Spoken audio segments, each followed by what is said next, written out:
Thank you, everyone, for joining us. For those of you who don't know me, my name is Dan Kovatz. I am the Executive Director of the Illinois Democratic County Chairs Association.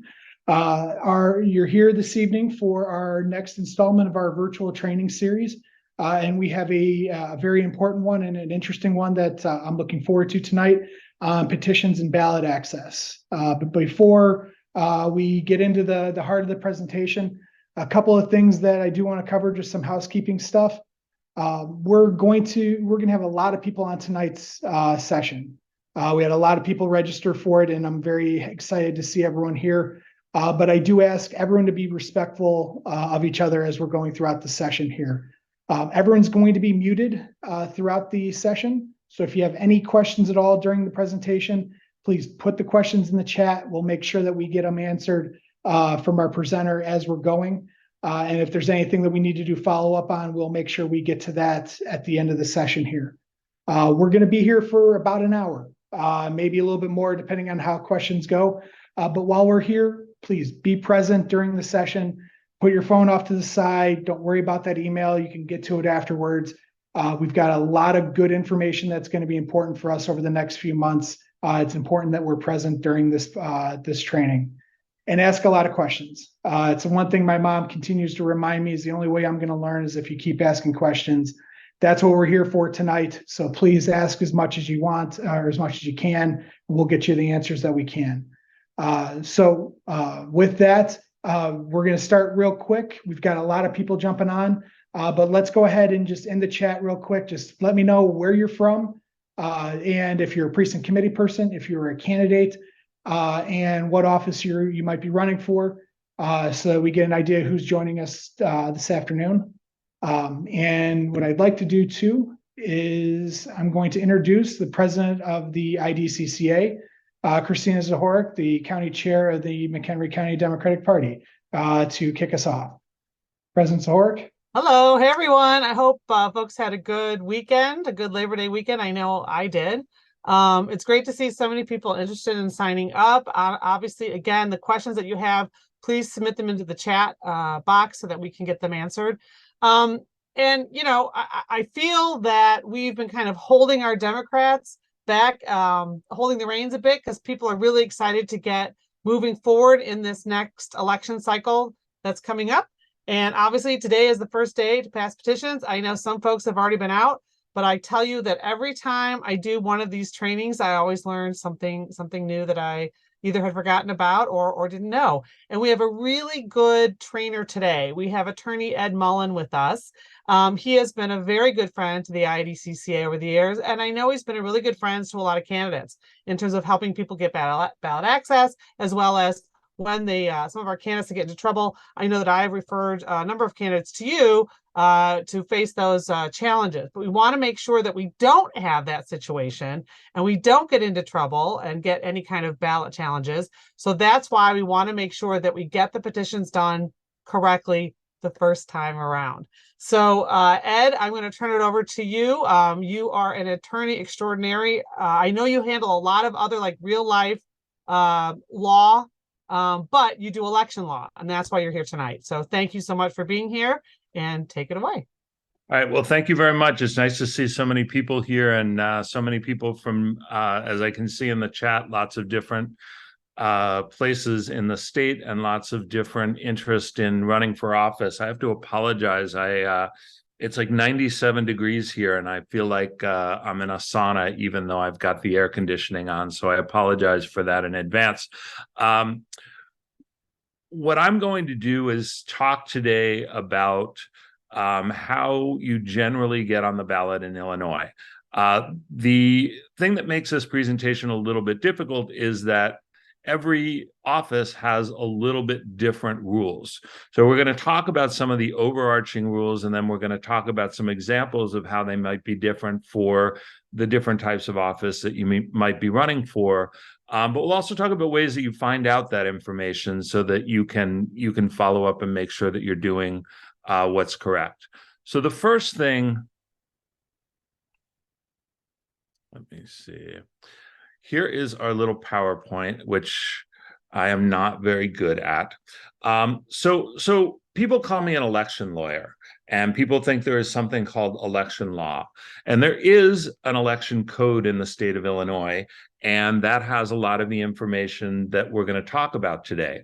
But one of the things that's really important to understand with respect to election law is that it's not one place that election law is located. It's multiple places, and especially depending on what office you're running for.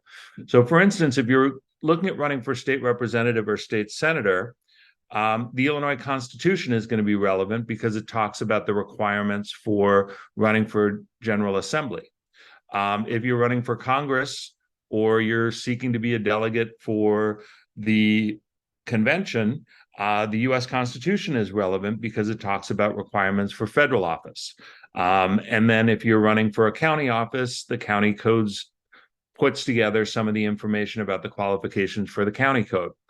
Now, the reason I start with this is because there's not only one place to go to figure out all the things that you need to do to become a candidate on the ballot. There are also some areas that have passed referendums relating to how you get on the ballot in a particular county or in a particular municipality.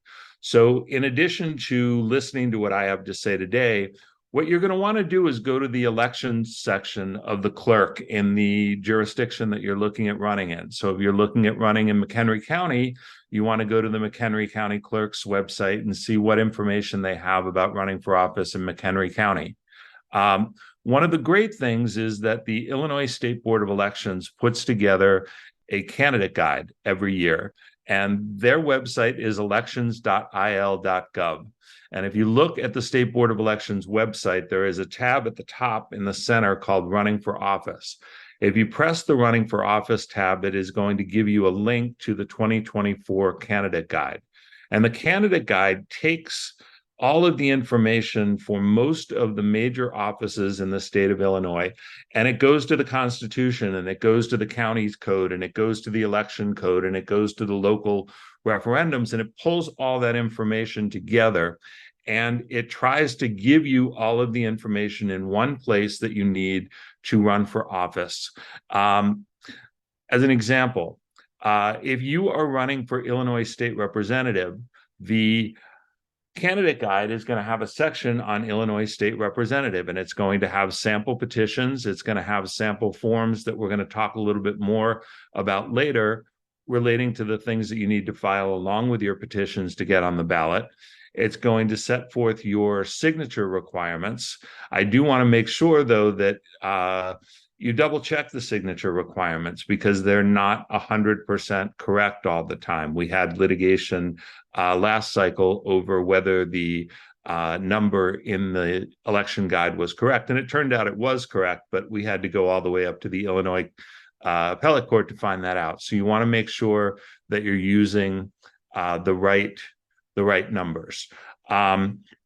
Now I'm going to just share another screen real quickly because I couldn't figure out how to cut and paste this into my PowerPoint.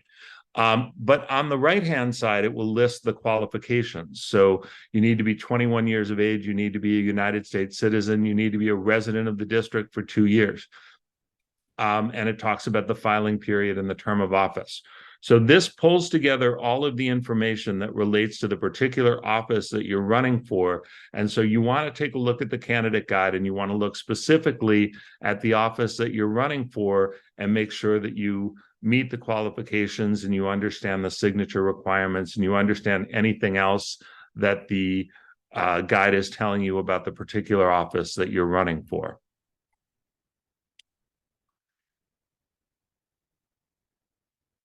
So the first question that you want to ask when you're looking at running for office is whether you are legally qualified to be a candidate. But one of the main requirements is a residency requirement.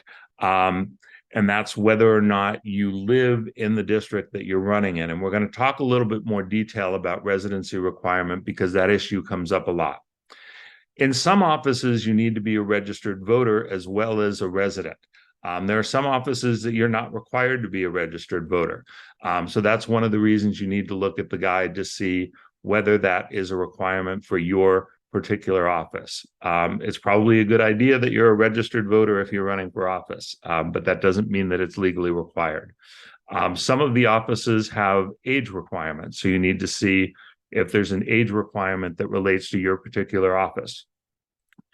There are license requirements for some, but very few offices actually. So if you are running for judge, for instance, which is one of the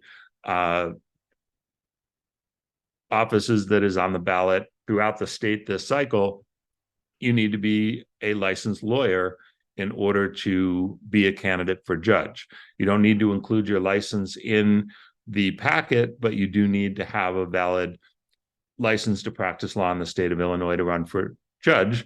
And so you need to see if there's any license requirement for the office that you are running for. You cannot run for most offices in the state if you have been convicted of an infamous crime or a felony.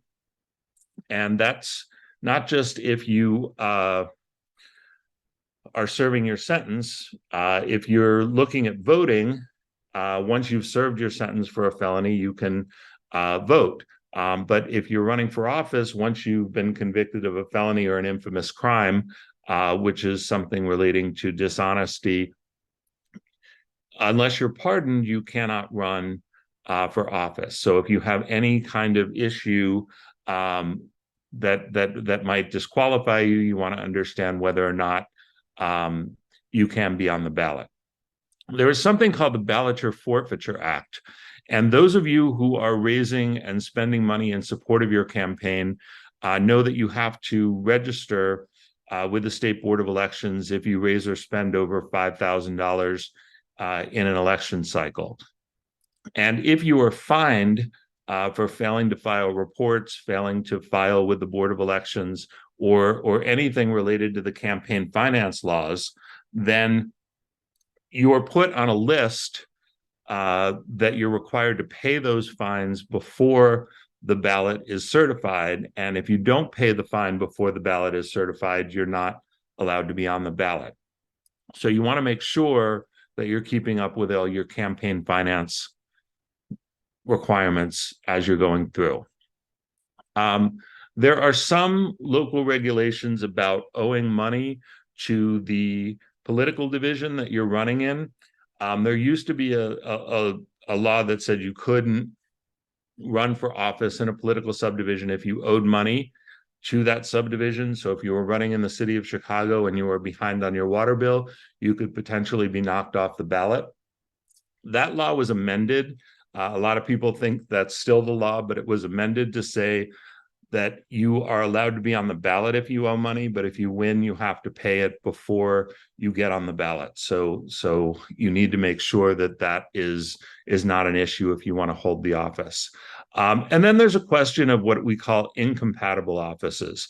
So you may currently be an elected official in the county and want to run for a different office that's not a county office and keep your office. And there are a number of people throughout the state that are holding multiple offices. For instance, the mayor of Calumet City is also a state representative, and that is not uncommon, but your offices cannot be incompatible, and you cannot file to run for incompatible offices. So if you are holding an office currently, or you're thinking of running for multiple offices, you need to check and make sure that those are not considered incompatible offices under the law. Once you get through all those requirements, you know that you are allowed to run for office. The residency requirement is something that there is often a lot of litigation over, and it's very time-intensive and document-intensive litigation because people want to know where you pay your water bill, where your car is registered, and it can be a very extensive type of objection. So the first thing you need to find out is whether or not there is a residency requirement for your particular office. So for instance, if you're running for United States Congress, you do not need to live in the congressional district that you're running in. You only need to live in the state of Illinois. If you are running for state representative, you have to live in the district. And not only do you have to live in the district, but you have to have lived in the district for the past year. So there's not only a residency requirement for living in the district, but there's a durational requirement for how long you've had to live in the district. If you're running for judge, you have to be a resident at the time you file your petitions. You don't have a durational requirement of living in the resident or in the district for a certain amount of time. So you want to make sure that you understand whether there's a residency requirement for your particular office, and if there is a residency requirement, how long it is and when it's measured from. So it's interesting that the way the language is written in some of the statutes, they measure the residency requirement from the day that you file your petitions, not the day that you're elected or the day that you take office. So different offices are judged from different time periods. And so you need to make sure that you understand the length of the requirement and how it's calculated. Residence generally is the physical presence in the district and an intent to remain in the district. There was a very well-known residency case over Rahm Emanuel's residence in the city of Chicago when he moved back from Washington after being chief of staff to President Obama and ran for mayor. And he had been in Washington during the time that he was supposed to be a resident of the city of Chicago in order to qualify to run for mayor. And so the question wasn't whether he had lived in Chicago long enough. It was whether when he moved to Washington, D.C., he abandoned his residence. So if you have moved or you intend to move during the time period that the residency requirement requires you to live in the district, you've got to think about whether or not you have enough ties to the district to maintain your residency there. For election law purposes, you only have one residence. So there are people that live in multiple places. My neighbor across the courtyard here spends 6 months in Florida and 6 months in Illinois. But for election law purposes, they can only live in one place. And so you want to make sure that wherever it is that you're required to be a resident, you've done the types of things that make you seem like you intend to stay there. Your driver's license is there, your voter registration is there, your car is registered there, all types of things that someone from the outside looking in would say it looks like you intend to remain in that particular residence. The one thing that absolutely disqualifies you from residency in some place where you might actually live is if you vote in another district during the time period when you were supposed to have been a resident of the district you want to run in. So let's say you're going to run for state representative and you have lived in the district for a year, but you have kept your voter registration at another address and haven't changed it and thought like, okay, well, I'm just going to vote in the primary at this address and I'll change it after the primary so I don't have to worry about it. If that's not in the same district that you're running in, that automatically disqualifies you from running for the office in your district because you swear to the election authority that you live somewhere else. So make sure that if you have a durational residency period, you don't vote in another district during that time period because that will disqualify you from running there. And we talked about the types of things that are evidence of residency. And if you think there's going to be any issue, like you've moved recently, you've gotten divorced and you're moving back and forth between places, you want to try to make sure that all of your written documents are showing that you live in the place where you are running.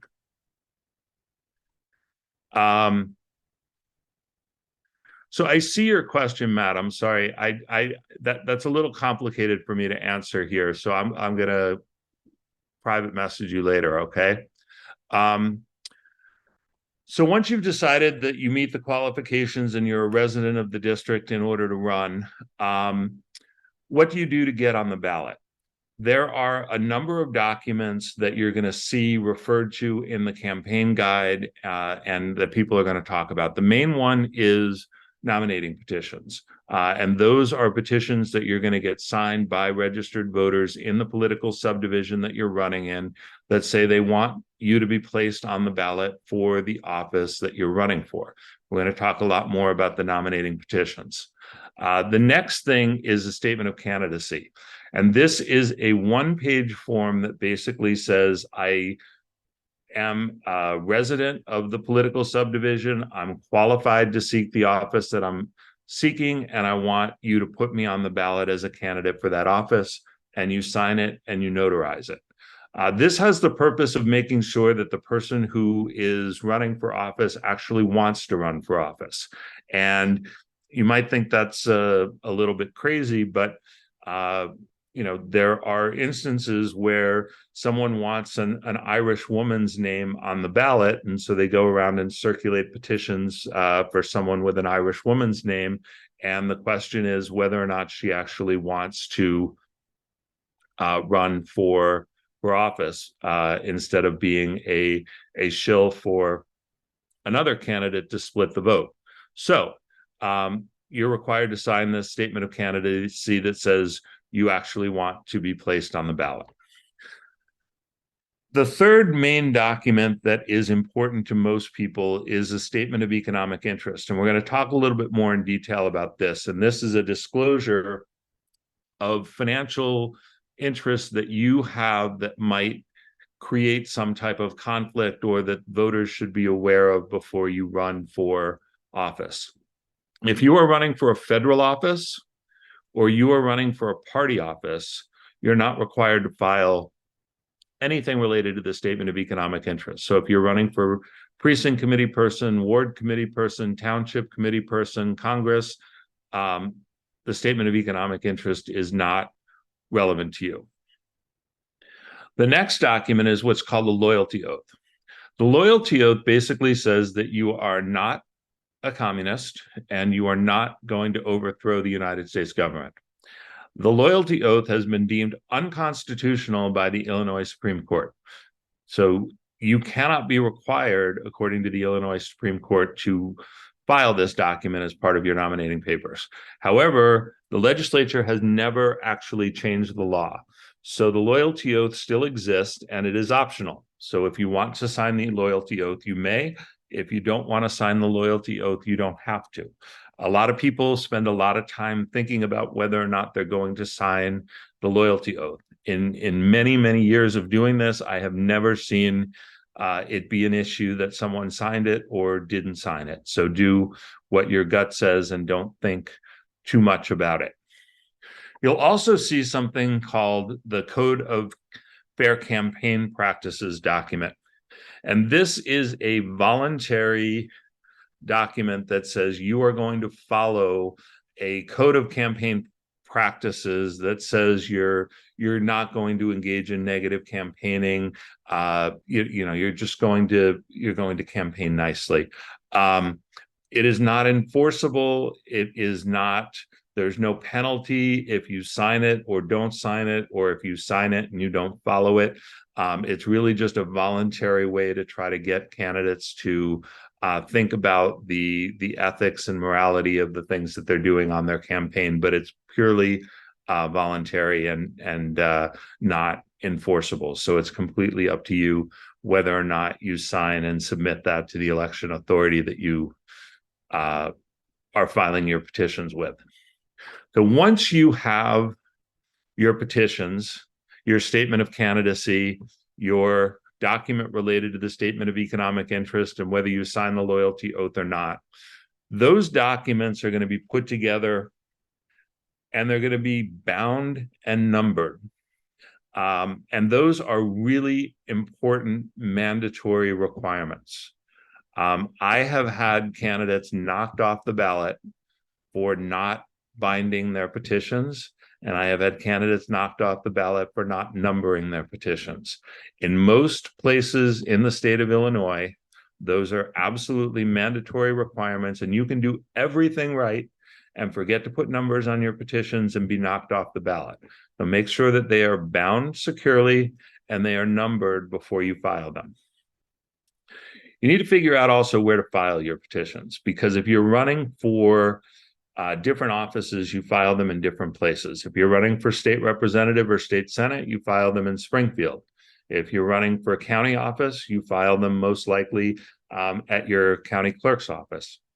If you are running for ward committee person in Chicago, you file them with the Chicago Board of Elections. Sometimes people get a little bit confused about whether an office is a county office or a state office. So for instance, if you're running for judge, you're running for potentially for a judge in a certain county or for a certain county.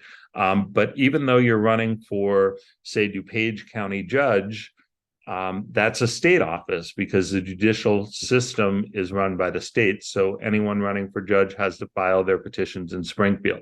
You want to make sure that you know the correct place to file your petitions when you file them. And you also want to know what the hours are of the office that you're filing them with, because we're going to talk a little bit about filing on the first day.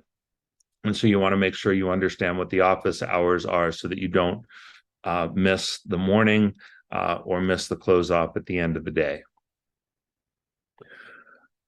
So the main thing that you're going to do to get on the ballot is circulate petitions and get petition signatures from people who live in the political subdivision who are registered to vote. The language of the petition needs to satisfy the statutory requirements.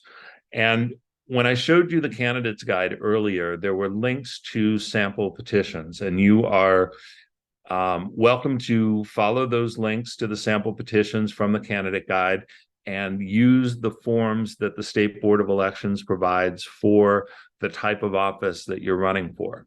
But there are going to be blanks in the petition for you to fill out, and you need to make sure that you fill out those blanks correctly.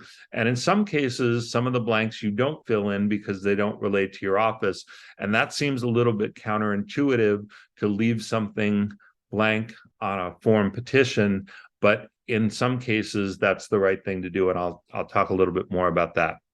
So you think, okay, well, it's not very complicated to fill out the petition form because I have to put in my name, I have to put in my address. That can't be too complicated. It can be. It doesn't have to be, but it can be. So for instance, you cannot use honorifics in your name. So if you are a doctor, if you are a coach, you cannot put coach before your name or doctor before your name. It is against the statute because it confers something on you more than the other candidate and is seen as an advantage.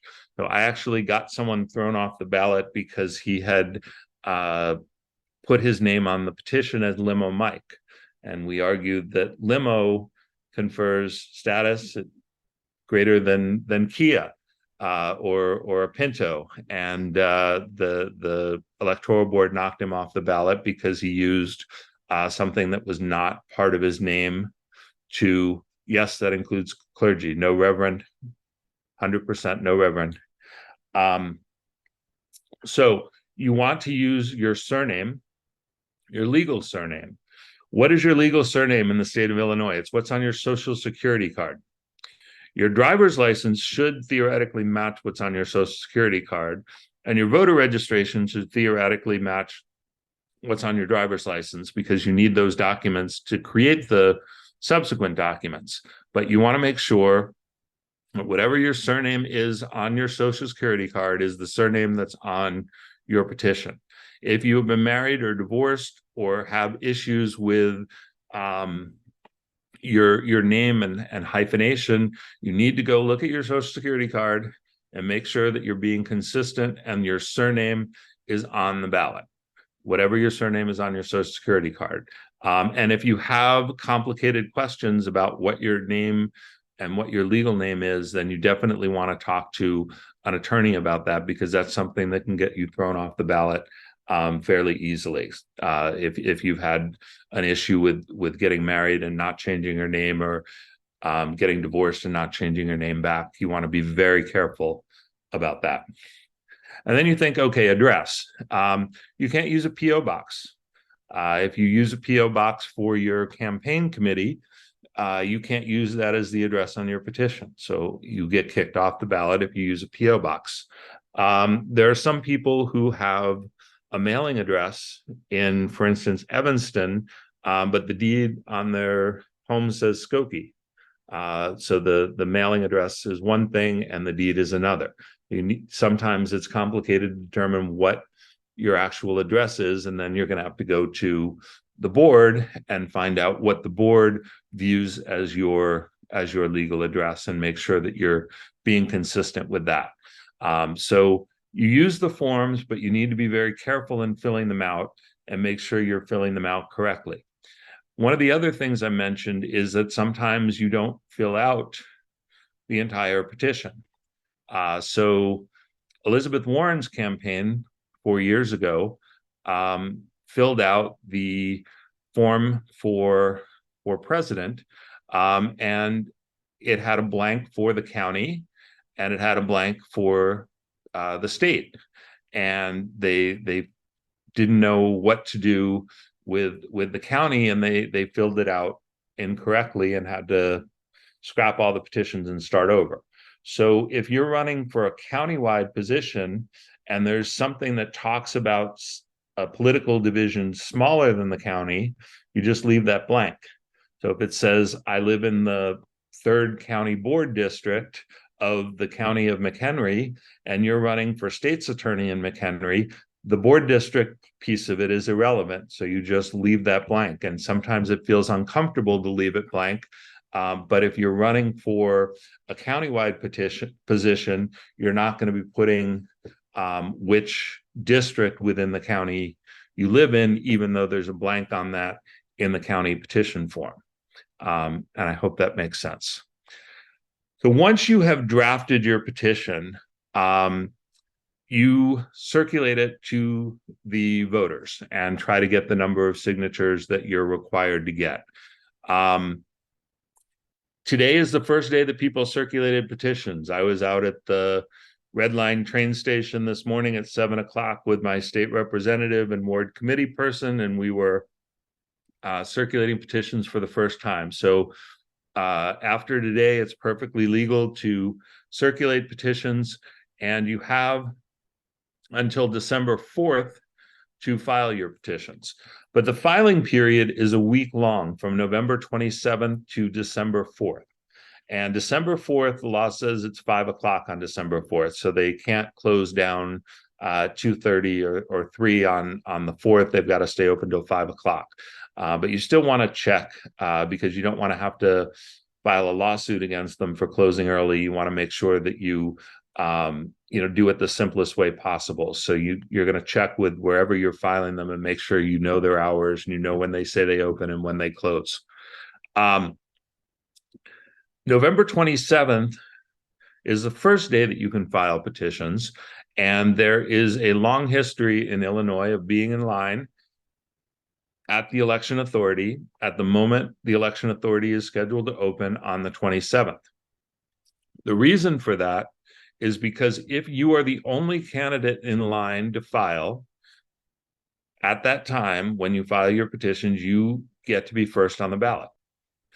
If there are multiple candidates in your race that are in line and file at the same time, the first day, the first morning, then there is a lottery to determine which of the candidates that were in line are at the top of the ballot. And there is research that suggests, particularly for down ballot races, that anywhere from 1 to 3 points more will go, given all other factors equal, to the person at the top of the ballot.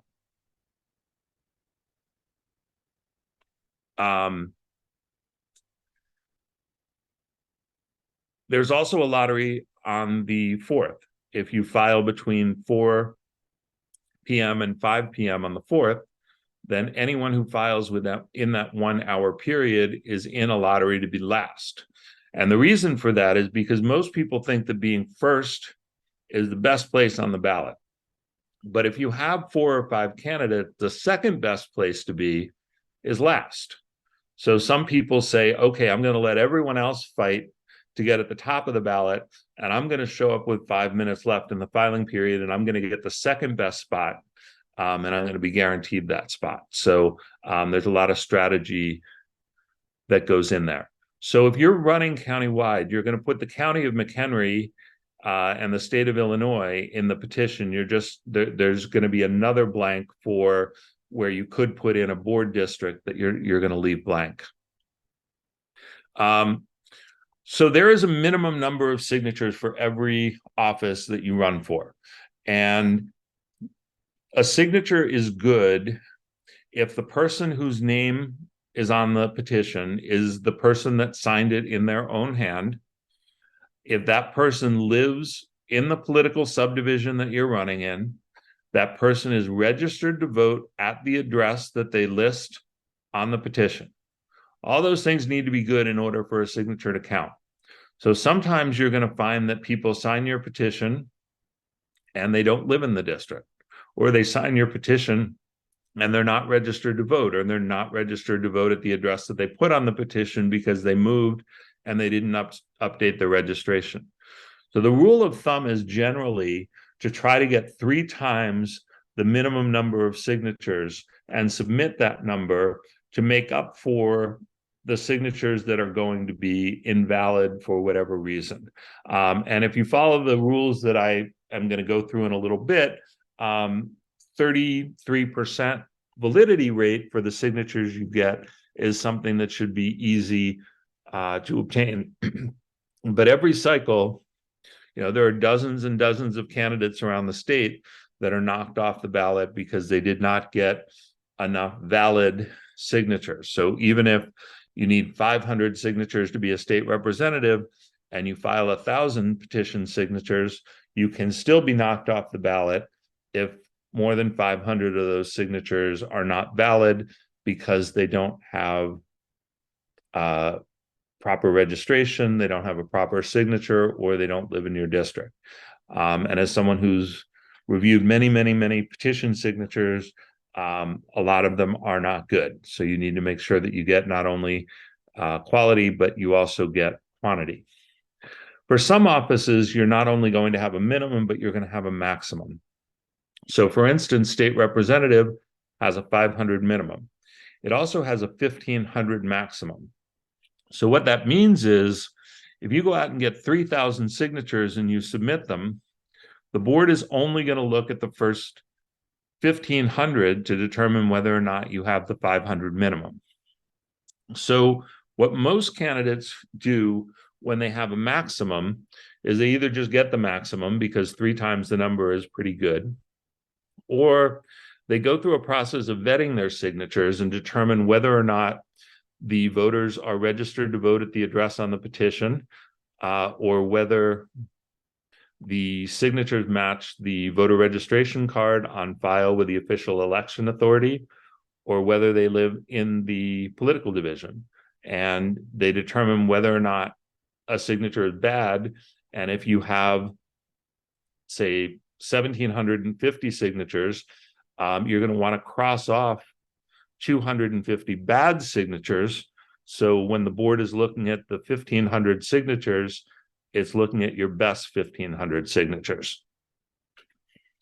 When I talk about vetting signatures, my recommendation is that you make a copy of the petition signatures that you get. So all of the petitions that you circulate, once they're completed circulating, you make a copy of them. And there are 3 ways to do this.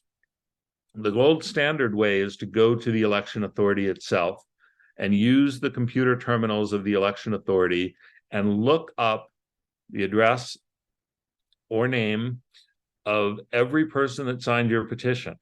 And the official election information will tell you whether that person is registered to vote at the address that they put on the petition, whether they live in your district, and you can look at the official voter registration signature and see whether it matches. And so you know by looking at that information that it is a good signature. You also want to do that early in the process because you don't want to find out on November 20th that you went out and got 1,000 signatures, but 750 of them were not registered to vote. right? You want to do that early on so that you can correct anything that you're doing wrong, or you can get more signatures if you need them. If you wait until the very end to check and see whether the signatures you've collected are good, it's not going to be very helpful for you.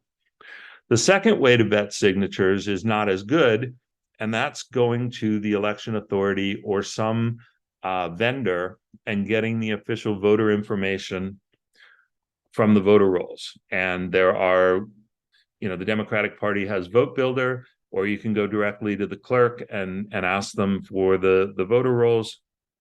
And you can check the voter registration, and you can check whether or not they live in the district. What you can't check is the signature, because you can't take that information away from the board. That you can't print it out, you can't copy it. So you can check the registration and you can check the district, but you won't know whether or not the signature matches what's on file. So it's not as good a way to vet, but it does give you some degree of information. The third way is there are some online services. The one that most of my clients use is petitionreview.com, and they collect petition signatures every time there is an election and create a database so that you have the publicly available voter information about registration and district, but you also have a database of signatures that you can compare the signature on your petition to. So if someone signs your petition and they signed a petition for J.B. Pritzker 2 years ago or 3 years ago, and those two signatures are exactly the same, it's much more likely that that is a real person that signed your petition than someone forging a signature. So it's more information than you get from the just the voter roll. Petitionreview.com is something you pay for. There are some other competitors to it. But if that's something that you're interested in doing, you just go to the website and sign up for it. If you have a race where you have 500 signature minimum, it's probably not worthwhile to do that. It's something that we regularly use in Chicago, where the mayor is required to have 12,500 signatures. So you've got thousands and thousands and thousands of signatures that you need to vet. But if you've got a smaller number, it's probably not worthwhile. So you decide what you want to do. But I think it's really important that you know both the quantity and the quality of signatures that you're getting. And when you vet the signatures, you're going to know two things. One, you're going to know how many rock solid good signatures do I have? And you're also going to know what your percentage is, right? You want your percentage to be, if you're going for 3 times the minimum that you need is going to be 33%. So you really want your percentage to be, over 50% to make sure that you're not cutting it close. So that's vetting. The form of the petition, and this is another place where they don't teach us in law school how to do PowerPoints. But this is a petition. And whether you use the form that's on the board's website or you draft up your own form, this is generally what the petition is going to look like. The top of the petition is going to have the language that says, we are members of the Democratic Party. We want you to be on the ballot. One thing you should note is that we don't have voter registration in Illinois. So people are not registered as Democrats or registered as Republicans. And there is a Supreme Court case that says you are not bound by the last vote that you took. So if I pulled a Democratic primary petition in the last Democratic primary, that does not mean that I am not a Democrat, that I have to be a Democrat this time. I choose every election cycle which party I am going to be. But for that election cycle, I can only be one party. So I can't sign a Republican and a Democratic primary petition for the same election, even if they're different offices. So for each election cycle, I choose what party I'm going to be a member of. As a voter, as a circulator, and as a petition signer, I can choose one per cycle. So the top of the petition is language that you want to tell your petition circulators not to touch. It needs to be the same for every petition, and you don't want your circulators or voters changing any of the information at the top of the petition. The middle of the petition is where the voters sign. There should be a column for signature, and that's where the primary voter is going to sign their name in their own hand. You're not going to sign it for them. They're not going to sign for their brother. They're not going to sign for their father. They're going to sign their own name and only their own name. Most petitions are going to have a printed name. You want to have the printed name because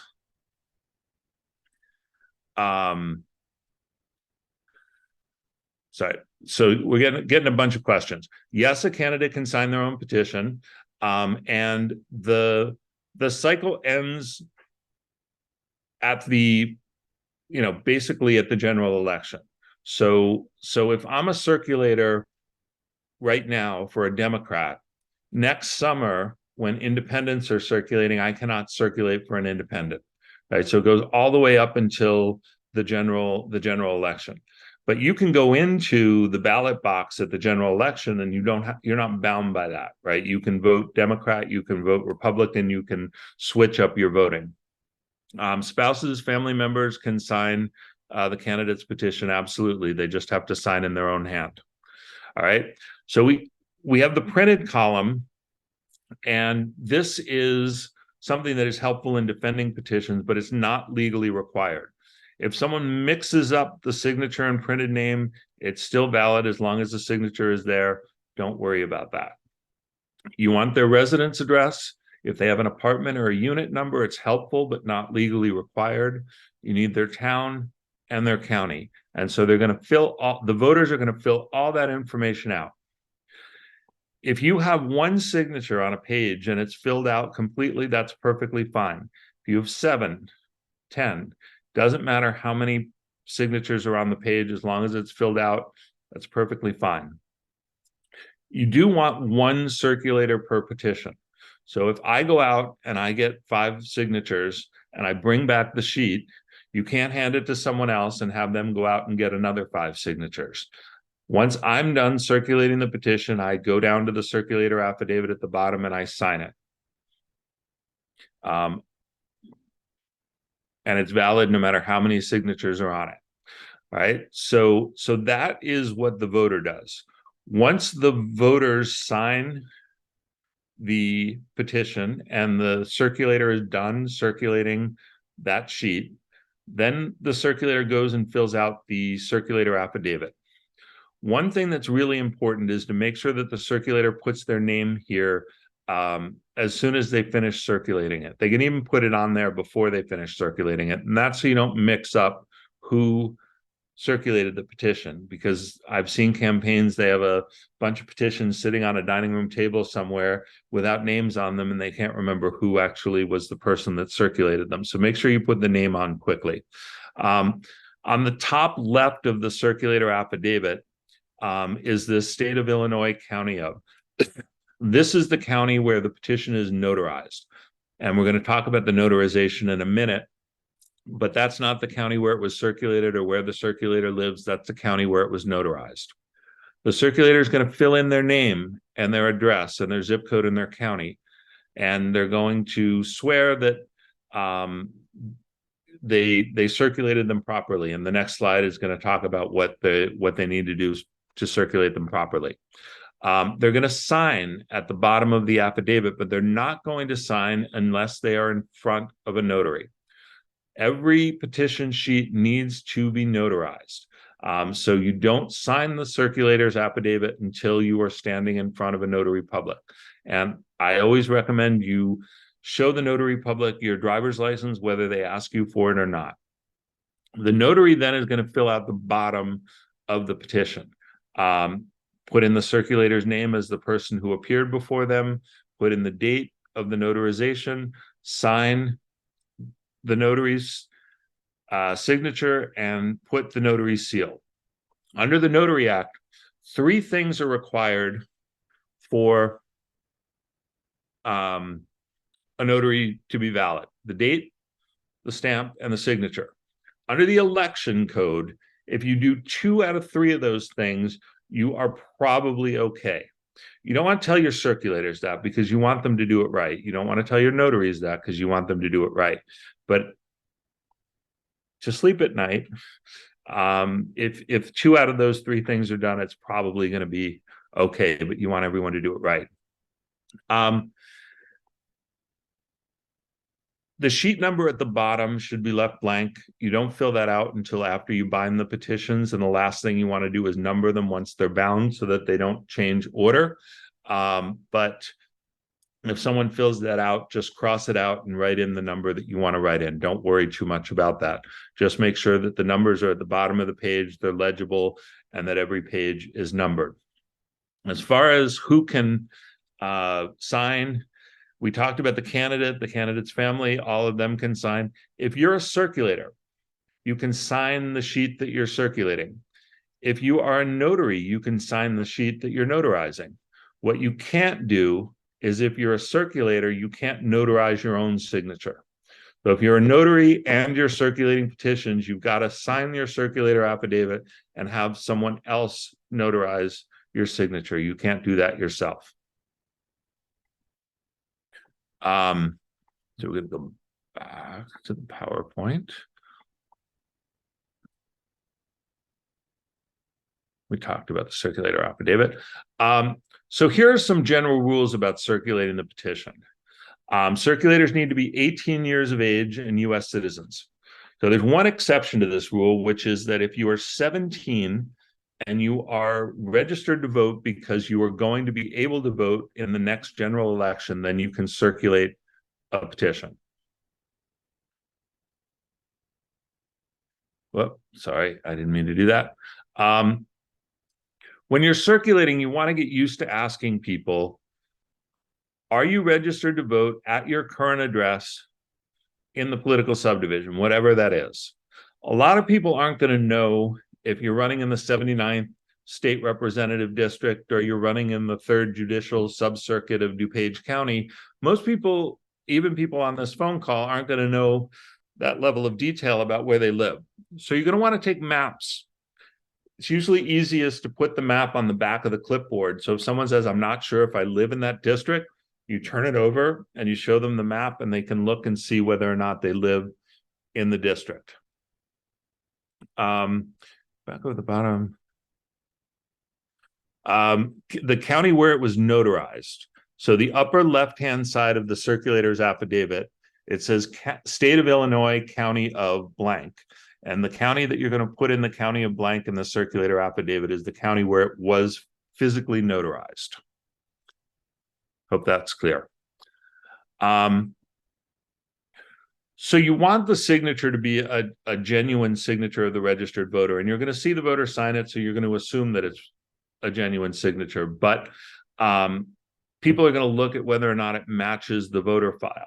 And so there is a presumption that if it doesn't match the voter file, that it's not the genuine signature. And so if you have litigation over whether or not a signature is genuine or not, then you've got to go out and get an affidavit from the person notarized saying that it was in fact their signature, and that is not something that you want to you don't want to be so close in the number of signatures that you have that you got to be running around and getting affidavits from people. So that's one of the reasons we vet our signatures, and it's one of the reasons we try to get 3 times the number. We talked about the party. Circulators must be in the presence of the petition signer. So you don't want to leave the petitions on a counter somewhere and have people come and sign them when you're not watching. You don't want people going into their house and having relatives that you can't see sign them. You want to see the person sign the petition. We talked about filling out the affidavit, and we talked about the notarization. One thing I want to add is once the petition sheet is signed and notarized, you don't want to alter it. So if there are 7 signatures and it's notarized, you don't want to add to the signatures. If someone puts their address as 123 Main Street and you go down to the board like I told you to, and you look their name up and it turns out they live at 328 State Street, you can't cross off the address that they put on the petition and correct it for them. You cannot do that. That's considered fraud, and that will get you in trouble. So once it's signed and notarized, you leave it alone. Statement of economic interest is something that is often problematic. You need to figure out which form you need to file. So if you're running for a state office, you file the state form with the Secretary of State. If you're running for a county office, you file that county's form with the county clerk. So you just need to make sure that you understand that you're filling out the correct form and that you're filing it in the correct place. If the place where you file the statement of economic interest is different than the place where you file your petitions, you're actually going to file the statement of economic interest before you file your petitions. They're going to give you a receipt, and you're going to take that receipt and you're going to file the receipt with your petitions. So for example, if you are running for state representative, you file the state form with the Illinois Secretary of State. You fill out the form, you sign the form, you take it to the Illinois Secretary of State, you file it with the Illinois Secretary of State. The Illinois Secretary of State will hand you a receipt. You take the receipt, not the original statement of economic interest, and you file that with your petitions. So that is something that has gotten people thrown off the ballot many, many times. So you want to make sure that you understand that you're filling out the correct form, you're filing it in the correct office, and you're filing the correct receipt or original, depending on what's required, with your petitions. And every office is going to be different. So you need to make sure that you're doing it correct for your office. If someone makes a mistake while they're signing the petition, just cross it off and start over again on the next line. No problem. The circulator can fill out the address. You want to avoid that if you can, because it looks like fraud even if it's not. So if you're going into a senior building or you're going into a high rise and you've got 40 people signing a signature that live in the same building, go ahead and put the address down. But if you're just randomly going from door to door and having people with totally different addresses and all their addresses are in the same handwriting, that's going to look fishy even if it's not, and it's going to draw an objection that you don't want. So I recommend not doing that, even though technically you're allowed to fill in the address for them. You can't change the address, but you can write it in originally for them. Okay, so the last thing I want to do, and we got 2 minutes left. I'm trying to keep this to an hour, but I'll obviously open up questions. There is an objection process. And the reason we do all of the things that we do so technically, I was going to use another word, but the reason we do everything so carefully is because there's an objection process. And so once you file your petitions, anyone anywhere can get a copy of your petitions and look at them and check to see whether you filled out your petition form correctly, whether you have enough signatures, whether you completed your statement of economic interest correctly, all that stuff. They can look at everything and object if you made a mistake on any of those things. So anyone can look at them, but only someone who is a registered voter in the political subdivision can file the objection. Just to answer a question going back, the substance of every petition needs to be the same. So if you handwrite one and you type another one, it's fine as long as the typewriting and the handwriting are exactly the same. So for instance, if I typed on a petition for me, Edward Bartlett Mullen III, and then on another petition, I handwrote Ed Mullen instead of Edward, then that has the potential to get me in trouble. So you can handwrite and type, but it needs to be substantively exactly the same. So the last day for filing petitions is December 4th. Objections are due on December 11th. one thing that is a problem in my mind is that there are no sanctions the electoral board can give for filing a frivolous objection. The circuit court can have sanctions if you file a frivolous circuit court case, but the electoral board doesn't have the authority to issue sanctions if someone files a frivolous objection. So that's one of the reasons we need to be very careful about this. One of the popular objections recently is pattern of fraud. You want to make sure there's no forgery. Two things that have been happening recently where there have been cases that have gone up to circuit court is the thing I talked about earlier with the alteration of the address after it's signed and notarized. That's gotten a couple people thrown off the ballot recently. And then the circulator's address. In the affidavit, they're supposed to put down their address. That needs to be where they actually live. I knocked a candidate off the ballot running for alderman this cycle because he had a circulator sign, dozens and dozens of petition sheets and put a false address down, and that was fraud, and all those petition sheets were thrown out. So make sure that your circulators are putting their current correct address down on the petition. So there is going to be an expedited process for objections because you've got to print ballots.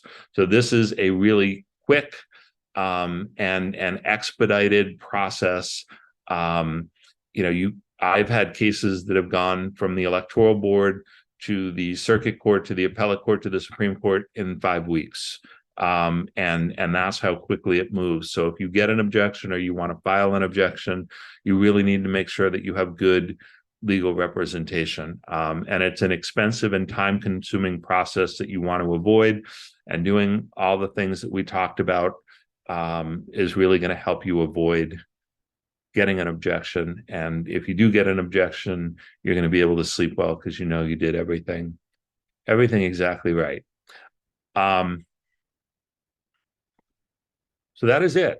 That was a lot of information. And I know this is videotaped, so if you want to go back and check something I said, feel free to do that. If you have any questions, feel free to reach out to me as well. If you have any questions now, I've been trying to answer everything as it's come through in the chat. I'm sure I've missed stuff, but if anyone has any more questions, I'm happy to try to respond to them now. Yeah, Ed, there was one that came through from one of our county chairs, and she had just asked about when do you recommend the signatures get notarized? And there's a rule of thumb for some candidates, they want them notarized as soon as possible. It doesn't necessarily have to be a full sheet. Some of our county organizations will hold notary parties kind of towards the end of the petition cycle to make sure that everybody kind of gets their stuff notarized. I don't know if you wanted to add anything. Well, I think the key is your responsibility to make it easy for them to get it notarized, right? So you want to have notaries available for them. You want to find people who are volunteers or friends or relatives who have notaries. You want to go online and find where the check cashing places or banks that are going to do it. They can charge you $1. They can't charge you more than $1 to notarize. So the easier you make it, the better. I think the sooner they do it, the better, because what happens is, people get sick, people go on vacation, people get bored, they disappear, and, they've gone out and gotten 15, 20 signatures and they never get notarized, so they're not valid. So the sooner you get them notarized and the easier you make it for them to get it notarized, the better off you're going to be. Right, exactly. Okay. And again, I just wanted to say thank you so much, Ed, for taking the time. I know you're a busy man. And I also wanted to point out that this is, you've done this a couple of times for us, and every time is always, I think, really good. You'll notice in the chat, there are folks that were really appreciative of how thorough and logical you are. I guess that's why you're the attorney, right, in terms of presentation. And obviously, if you have any questions, our county chairs in particular, you can certainly reach back out to Dan through email or just make a phone call. We're happy to help you. That's why we're here.